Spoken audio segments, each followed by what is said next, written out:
পবিত্র ঈদুল ফিতর উপলক্ষে ৯ দিনের ছুটি শেষে আবারও কিন্তু যেই সরকারি আধা সরকারি যেই প্রতিষ্ঠানগুলো রয়েছিল এবং স্বায়ত্তশাসিত যে প্রতিষ্ঠানগুলো রয়েছিল সেগুলো কিন্তু আজকে খুলে দেওয়া হয়েছে এবং পাশাপাশি যেই সরকারি বেসরকারি স্কুল কলেজ এবং বিশ্ববিদ্যালয়গুলো ছিল সেগুলো কিন্তু আজকে থেকে খুলে দেওয়া হয়েছে এবং যেমনটি আসলে আমরা আজকে ঠিক সকাল থেকে দেখেছিলাম যে অন্যান্য দিন আসলে ঈদের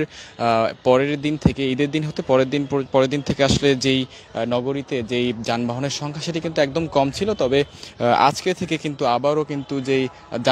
যানজটের সংখ্যা সেটি কিন্তু বেড়েছে, যানবাহনের সংখ্যা বেড়েছে, মানুষের যেই চলাচল সেই চলাচলের সংখ্যা কিন্তু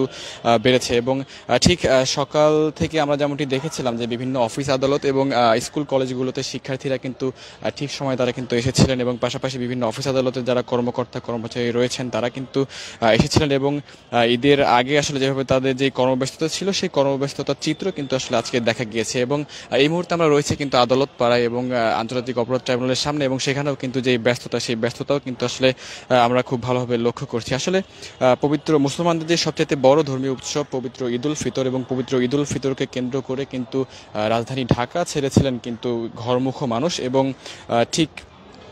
টানা ৯ দিন পর কিন্তু আবারও কিন্তু সেই কর্মব্যস্ততার যেই নগরী সেই নগরীর চিত্র কিন্তু আছে কিন্তু ফুটে উঠেছে এবং আমরা যদি একটু জানিয়ে রাখি যে পবিত্র ঈদুল ফিতর উপলক্ষে কিন্তু ঢাকা ছেড়েছিলেন প্রায় ১,৭,০০,০০০ মানুষ এবং সেই ১,৭,০০,০০০ মানুষ তারা কিন্তু আসলে ঈদের যেই ঈদের তৃতীয় দিনের পর থেকে কিন্তু মানুষ কিন্তু একে একে ধাপে ধাপে বিভিন্ন মাধ্যমে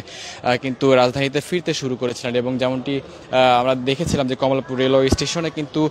ঈদের তৃতীয় দিন থেকেই কিন্তু আসলে যে ঈদের যে তৃতীয় দিন থেকে কিন্তু আসলে বেশ ভিড় দেখা গিয়েছিল, বিভিন্ন স্থান থেকে কিন্তু মানুষ কিন্তু রাজধানীমুখী হচ্ছিলেন এবং যাত্রাবাড়ি এবং সায়দাবাদ যে বাস টার্মিনাল রয়েছে এবং গাবতলী বাস টার্মিনাল সেই বাস টার্মিনালগুলোতে কিন্তু বেশ ভিড় কিন্তু আমরা লক্ষ্য করেছিলাম এবং সেই সাথে সাথে আসলে ঈদ উদযাপন করতে আসলে গত ২৮ মার্চ থেকে ৩ এপ্রিল পর্যন্ত ৭ দিন কিন্তু ১,৭,০০,০০০ মানুষ তারা কিন্তু যারা সিম ব্যবহার করতেন ঢাকার মধ্যে তারা কিন্তু বাইরে চলে গিয়েছেন এবং পরবর্তীতে কিন্তু সেই সিমধারী লোকজন ধীরে ধীরে কিন্তু আবার কিন্তু ঢাকায় ফিরতে শুরু করেছিলেন এবং প্রিয়জন গ্রামের বাড়িতে আসলে প্রিয়জনদের সঙ্গে ঈদ কাটাতে এবং ঈদের আনন্দ ভাগাভাগি করতে তারা কিন্তু রেল সড়ক এবং নৌপথে কিন্তু রাজধানী ছেড়েছিলেন এবং কর্মজীবী মানুষ তারা কিন্তু আবারও ঈদের ছুটি শেষ হওয়ার পরপর আবারও কিন্তু ফিরতে শুরু করেছেন এবং রোজার এবং ঈদের যেই ছুটি সেই ছুটির যেই নিয়ম ছিল অর্থাৎ রোজার মধ্যে যেই নিয়মটি ছিল যেই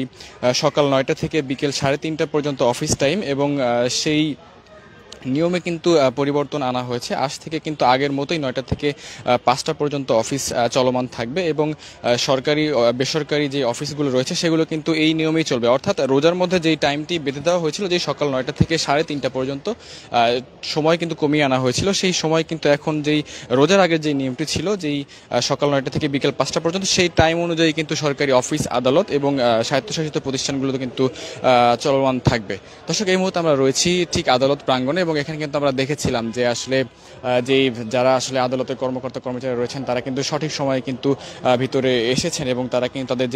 সেই যে ব্যস্ততা সেই ব্যস্ততার চিত্র কিন্তু আসলে আমরা দেখেছি এবং পাশাপাশি যেই রাস্তাঘাট যেখানে আসলে যেই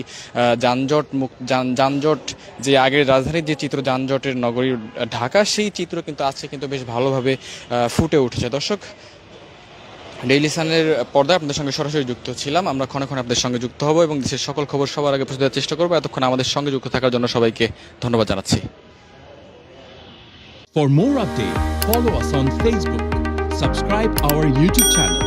get the latest update on www.daily-sun.com.